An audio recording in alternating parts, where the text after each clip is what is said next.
In May 2024, a Christian shoemaker in his early 70s in Pakistan, Mr. Laser Masih, was burning trash in the street.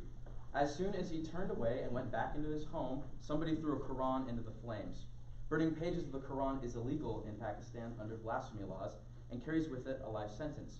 Word traveled fast, and soon a howling mob of Muslims stirred up by a local cleric gathered outside his home. In order to fully understand Islam, we must define what makes a good and valid doctrinal source. In Islam, there are three rough categories of things that a good Muslim must use to instruct his way of life. First is the Quran, the supposed final, infallible, and inerrant message from God, revealed to Muhammad and written down by the same. Second is the Hadith, which consists of what Muhammad said as recorded by his close companions. There are 6 Hadith considered as canon: Sahih Bukhari, Sahih Muslim, Jami at-Tirmidhi, Sunan Abu Dawud, Sunan an-Nasa'i, and Sunan Ibn Majah. The rest of the Hadith range from helpful but not canon to a weak Hadith. The third item is the Sunnah. The Sunnah, roughly translated, means the way. The Hadith is what Muhammad said, and the Sunnah is what he did and approved of. Some Sunnah are obligatory, while others are encouraged but optional. All of this, in practice, makes Muhammad the ultimate example of a true Muslim. Islamism, which is the topic of this thesis, is defined as, quote, the expression of Islam that stresses strict and literal adherence to the teaching of Islam. Islamism is simply true Islam as outlined by Muhammad and the Quran. Because of the foundations and fundamental beliefs of Islam, one should consider Islamism to be opposed to our way of life. The Quran and the life of Muhammad show that Islam is antagonistic to outsiders. The Quran speaks clearly on the treatment and status of non-Muslims. Quran 9:29 states, quote, fight those who do not believe in Allah and the last day, nor comply with what Allah and his messenger have forbidden, nor embrace the religion of truth from among those who were given the scriptures, until they pay the tax, willingly submitted, fully humbled, end quote. Let's break down that verse. The first half is quite straightforward, telling those who follow Allah and the Prophet to fight those who don't. When it says the scriptures, it is referring to the religious texts of the Jews and Christians. In other places, Christians and Jews are called the people of the book. The above mentioned tax is the jizya, a submission tax to be paid by non-Muslims, effectively making them second-class citizens. Notice the word until. This word is pivotal. Muslims are to fight them until the people of the scriptures fully submit. If they do not submit, the implication is death. Therefore, the options for Christians are convert, become second-class citizens, or die. Again, in Quran 9:5, we see a call for violence. Quote, but once the sacred months have passed, kill the pagans wherever you find them, capture them, besiege them, and lie in wait for them in every way. But if they repent, perform prayers, and pay alms tax, then set them free. Indeed, Allah is all-forgiving, most merciful, end quote. Again, the idea is submit or die. There are other verses, such as Quran 5:51, which says, quote, O believers, take neither Jews nor Christians as allies. They are allies of each other. Whoever does so will be counted as one of them. Surely Allah does not guide the wrongdoing people, end quote. Though, even outside of the Quran, in his own life, Muhammad made use of intense violence and barbarity, as was unfortunately so prevalent at the time. Apparently, while he was cleaning himself of the dust of a battle against a rival tribe, the angel Gabriel appeared to him and commanded him to go up against the Jewish town of Beni Qurayza. Muhammad obeyed, reformed his scattered army, marched out and besieged the town. After a long defense, the starved Jews surrendered. A pit was dug in the center of the town market. The men were brought out to the edge of it in groups of 5, and their heads were carved off, and their corpses rolled into the mass grave. In this way, between 700 and 800 men were slaughtered. No sooner than her husband, her brothers, her father, her cousins were butchered, a local beauty, Rayana, was taken by Muhammad as his concubine. This unfortunate habit was repeated again during the conquest of the Khaybar Valley, another Jewish area. The inhabitants of Khaybar lived more than 100 miles away from Medina, the Islamic capital. They were not at war and had never been at war with Muhammad. When he invaded, the people of Khaybar could not hold back the tide and were defeated. As soon as the chieftain Kanana was tortured by having a, quote, fire being placed on his breast until his breath had almost left him, end quote, and he was subsequently murdered, his widow Safia was taken as wife, or more accurately, sexual plunder by Muhammad. This brings up another troubling aspect of Muhammad's life, his sexual conduct. It was, quite frankly, scandalous and nauseating. First, according to various sources, he had 13 wives and several concubines. One of them was Aisha, who was 6 when she was betrothed, and 9 when her marriage to the 53-year-old Muhammad was consummated, as recorded in a canon hadith, Sahih Muslim 8. As one dives deeper, one becomes increasingly disgusted with the behavior of the so-called last and best of the prophets. For instance, let's look at Muhammad's marriage to Zainab bint Jaysh. Zainab was married to Zayd, an adopted son of Muhammad. One day, Muhammad visited Zayd, but found he was not there. Sir William Muir, in his 1861 biography of the Islamic prophet, wrote thus, quote, as he knocked, Zainab, Zayd's wife, now over 30 years of age but fair to look upon, invited him to enter, and starting up in her loose, scanty dress, made haste to array herself for his reception.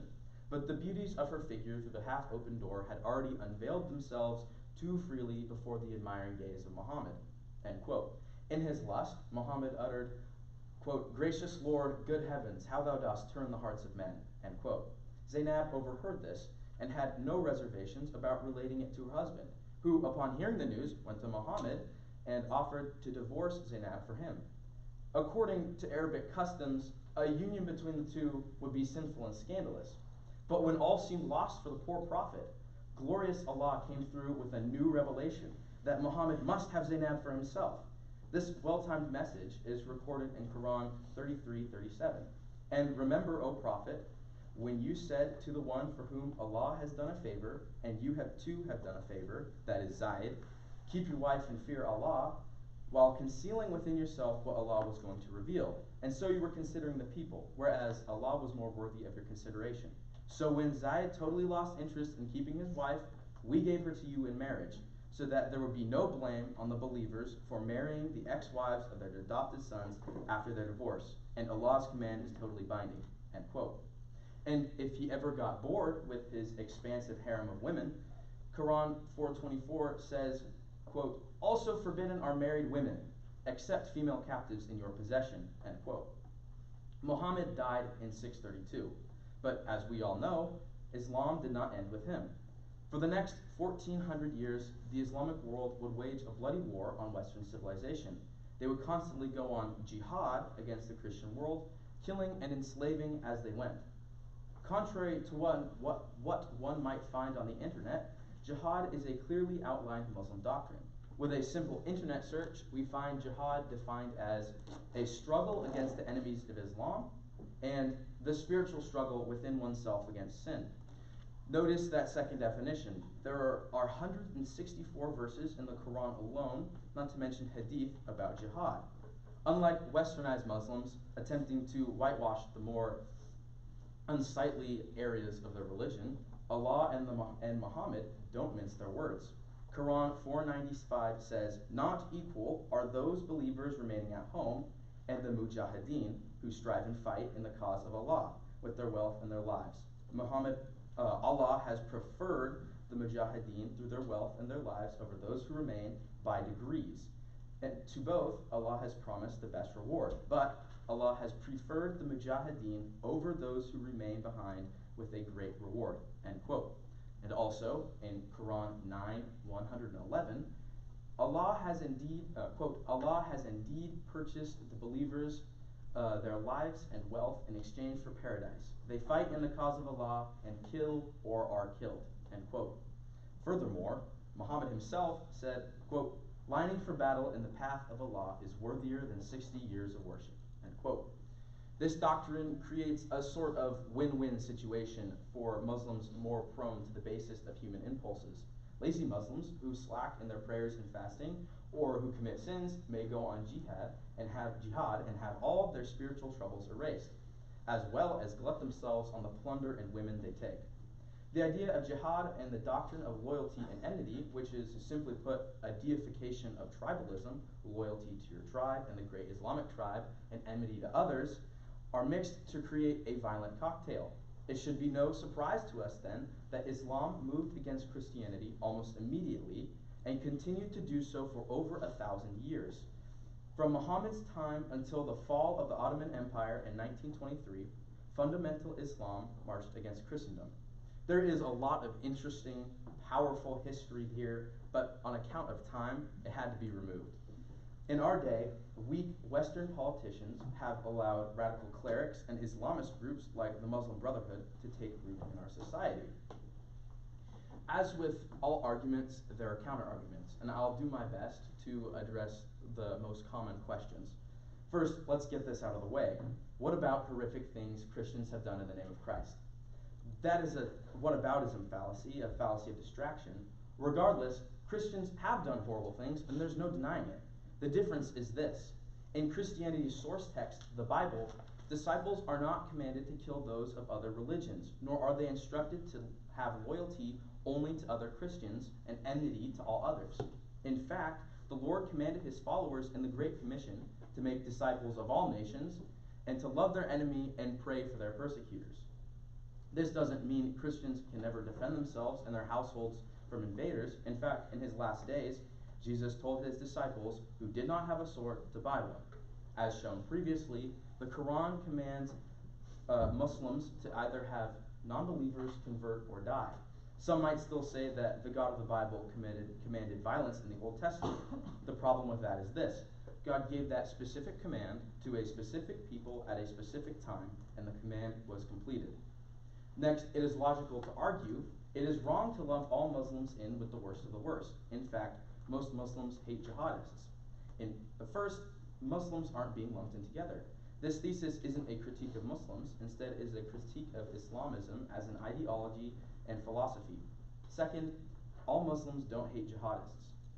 A Pew Research poll found that over 20% of Muslims in Muslim-majority countries were in support of ISIS. 20% of a population is no insignificant number. That's 1 in 5 people. In 2002, another Pew Research poll found that 49% of respondents who identify primarily as Muslim believed that attacks against civilians were justified. While it is true that not all Muslims support terrorism, the harsh reality is this: many do. Objectors could argue that everyday Muslims aren't all evil jihadists. Again, this is true, but this isn't an attack on individual Muslims. Instead, it is an attack on Islamism. Let us draw a comparison. We all hopefully can agree that Nazism is an evil philosophy that corrupts people and gives them a justification for violence and oppression. In this way, Islam is the same. Both worldviews have true, to-the-letter adherents, the diehards who kill with glee for their cause. These are the Heinrich Himmlers, Osama bin Ladens, SS soldiers, and ISIS militants. On the other hand, both have many adherents in name only. Muslims who are Muslims because that is what the family does. Or the average German citizens who, simply as flawed as it was, went along with the flow or liked the initial economic boom brought by the Nazi regime. Or to bring it much closer to us today, the millions of Americans who simply go with the flow and tacitly condone the murder of unborn human beings to the tune of tens of thousands through abortion. Being a Muslim does not make you a bloodthirsty subhuman, incapable of change, blackening your soul beyond repair. But just as millions of Germans turned around and rejected Nazism for the hideous thing it was, Muslims can reject Islamism as fundamentally evil and foolish for the sake of the world and indeed their souls. We have explored the foundations of Islam. We looked at verses of the Quran that demand segregation, tribalist enmity, and violence. We moved to an analysis of Muhammad's poor example as a man, his debauchery and evil tendencies. Finally, we looked at the doctrine of jihad and its consequences. Remember Lazar Masih at the beginning of this thesis? After the mob arrived, he was pulled into the street and beaten with steel rods, bricks, and rocks. When the local police arrived to rescue the man, the mob resisted. And even when he was being carried away by the authorities, the rioters still tried to grab him. Mr. Lazar Masih died in the hospital due to his injuries. Similar scenes are regular in neighboring Afghanistan, ruled by the Taliban, an infamous local jihad group brutally enforcing Sharia law. This is the reality of living in an Islamist-dominated area. All non-Muslims are second-class citizens and have little protection from the law. What then must we do? First and most importantly, pray. Pray for our brothers and sisters in Christ under threat every day. Pray for atheists, Hindus, Sikhs, and Buddhists who live under Sharia law. Pray for the women who are oppressed and treated like cattle. Pray for the persecutors that they would repent, or that God would strike them down for the sake of his church. Next, don't be deceived. When a Muslim politician runs for office, do your due diligence and check to see if they're affiliated or linked to any radical groups. Lastly, and most ironically, wage an unrelenting war. Fight for the souls of Muslims. Wage the spiritual war that brings everlasting life through Christ and death to sin. Leave no survivors.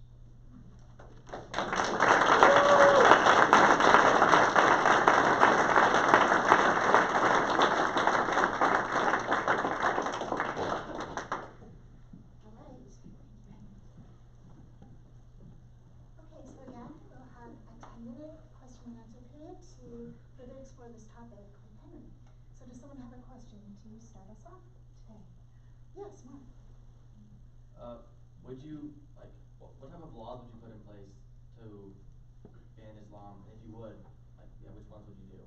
See, that is the hardest question. Yeah, I know. Because obviously there are protections in America under the Constitution. But there are three options. The best option is that in Islam there would be a kind of reformation that really looks in the face of their doctrines and decides, kind of like how many Jews have done, to get away from the old doctrines that are not good. The other two options, they aren't great, but they're probably all that would be left. And I'm not a legislator or a constitutional expert, so I'll try and give the best defense I can. First would be vetting of new immigration, which is really a hot topic right now. It would be hard to do, but that would be an option. And the last option would be to find a way to combat radicalization in mosques in our societies. That's a big problem. Back in November, an Afghani immigrant who actually, during the global war on terror, was an interpreter for U.S. forces. He was radicalized when he came to America in Washington, and he went to Washington, D.C. and shot 2 National Guard officers, killing 1. So, and this is a common theme we see, radicalization in the West. So there has to be something done about that. Again, there are protections under the Constitution. I don't exactly know how that's going to get done, and I know that's a really poor answer, but that's the best I got. Henry, can you define radicalization for us? Well, it's usually done through imams who have this Islamist views, and they push that on their congregation. Yes. Right, other questions? Mr. Harkin.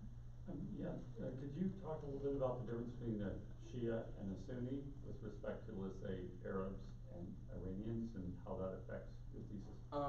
I don't know much about that, but I do know that there are a lot of divisions in Islam. Even beyond Sunni and Shia, there are, just like Protestants and Catholics, there are many different denominations of Protestants and different kinds of Catholics.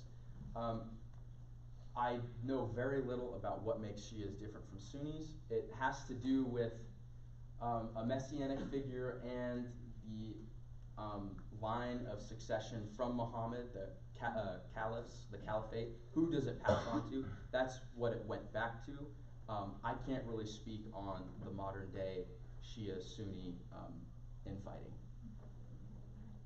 Mr. Ross. Henry, are you in favor of violent Christian crusade in opposition of Islamic jihad, whether in history or in modernity? In self-defense, yes. Now, the Crusades, that word is a very, very, it's a messy word because it sounds a lot like jihad, because that's what the popes and the church kind of pushed. but in my research, I found that a lot of the reasons for the Crusades themselves were linked to protecting Christian pilgrims to the holy site in Jerusalem. There are a lot of cases of the ruling Muslims would beat them, harass them, and there was even one case of a nun being gang raped to death. And so part of that crusade was to make the path safe for Christian pilgrims. And the second reason was to help the Byzantine Empire, the Eastern Roman Empire, that was based in Constantinople in that area. I mean, here in America, we really forget about that, but that was a really, really big part of history, the Byzantine Empire. And from Muhammad's time, Muhammad went against the Byzantines, and so that until the 1400s, when Constantinople fell, there were Islamic attacks on the Byzantine Empire. So that was another reason to help the Catholics to help the Orthodox brothers at Constantinople. If that answers your question. Yes, Becca. Do you think Islam is influenced by demons or like demonic and evil powers of some sort? That's a really good question. So part of what I had to cut for time was this point I tried to make. Basically, when we take what we see of angels in the Bible, we see common themes throughout angel appearances. And at the very beginning of Islam, there was no Islam, and Muhammad was in a cave praying. And suddenly, the angel Gabriel appeared to him, and this is recorded in a canon hadith. He said that the angel caught me and pressed me so hard that I could not bear it anymore. He then released me and again asked me to read. I replied, I do not know how to read. Thereupon he caught me and pressed me a second time till I could not bear it anymore. He released me and again asked me to read, but again I replied, I do not know how to read, or what shall I read? Thereupon he caught me for the third time and pressed me and then released me and said, read in the name of your Lord, who has created all that exists, created man from a clot. Read, and your Lord is most generous. That experience for Muhammad was so traumatic that he went home and had to have his wife cover him with a blanket, and in the following days he contemplated suicide. Contrast this with what we see in the Bible of angels. It's usually do not be afraid. It's often scary, but there's always a don't be afraid. And in Galatians 1, Paul says, but even if we or an angel from heaven should preach to you a gospel contrary to the one that we preach to you, let him be accursed. This kind of supports the idea that people will be led astray by demons appearing to them and deceiving them, trying to be angels of light. So yes, I do think there is some supernatural influence. Yes. Benjamin. Do you think a Christian or America's war on like radical Islam should be contained within our own borders, or should we have movements across the world? Like, for instance, what do you think about America stepping in everywhere to help the oppressed people under Islam? What are your thoughts on that? Should we be doing that? So I think part of that is a little beyond the scope of my thesis, but I'll answer it. It's hard to say that we should step in everywhere and basically be the world police, but as a Christian, I do want to see my brothers and sisters prosper. In Nigeria, Christians are being killed by the thousands. It's really bad, and I would not be opposed to first political pressure and aid to the Nigerian government to get this under control, and at last resort, some kind of intervention. Yes. You said that Islamists are becoming radicalized in the Western world. How is that happening? In the mosques. So radical imams will teach their congregations and stress Islamism, the literal and strict adherence to the Quran and the Hadith. Yes, Des. What made you choose this topic? that's beyond the scope of my thesis. No, I've listened to some podcasts about Britain and the problems they have there, and it really got me thinking, because this is becoming a really big thing, and it's coming to America too. And I just wanted to, this was partly for me, how do I wrap my mind around this problem? What do I think about this problem? Yeah. Mr. Moss? A lot of young men, even in the West, are attracted to and are turning to Islam because they see strength and consistency there. How do we, as Christians, make Christianity more attractive to young men to combat them turning to Islam? Oh, yeah, totally. There are a lot. Well, first we can start being stronger. Be more, as Christians, this is our own fault for hating ourselves. We don't need to put down our heroes, as we so often do. Yeah, the idea, there's a lot of young men who just look at Christians today in churches and see a lot of mealy-mouthed nothing, just go there like some kind of social club.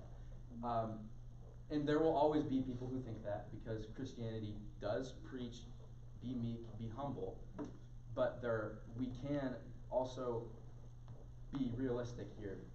We aren't all just little girls. We can be strong men. Mrs. Swift? I was just going to say, in your research, a lot of what I'm hearing is you're talking about these far off, which seem far off to us here in Washington, but did you see a lot of where these professions are starting to rise in America and where they're basically setting up pods of these to grow? Yes and no. So the Muslim Brotherhood is a group that does more, it's not like ISIS where they do suicide bombings and massacres, but they are expressly trying to make the world Muslim by any means. So, and they have links and connections to organizations like CARE, the Council on American Islamic Relations, and others. I had a list and I don't know where it is.